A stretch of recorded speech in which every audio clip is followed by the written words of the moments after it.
Hey, today I'm reviewing the Channellock wire cutters, number 358 8-inch.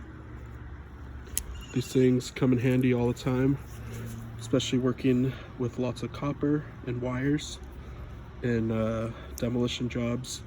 We get lots of wires and copper, and these things come in handy to cut off the pieces. So I'll give a couple examples.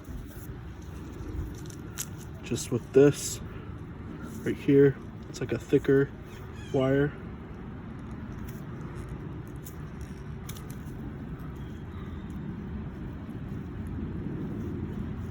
And then sometimes you'll have to just do half of it to make it easier. See that? These are super strong.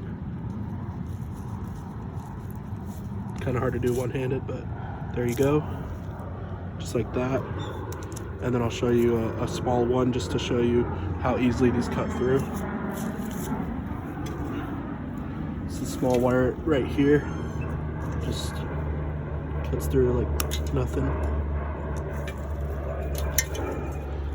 So these things work great. I use them all the time. Love them.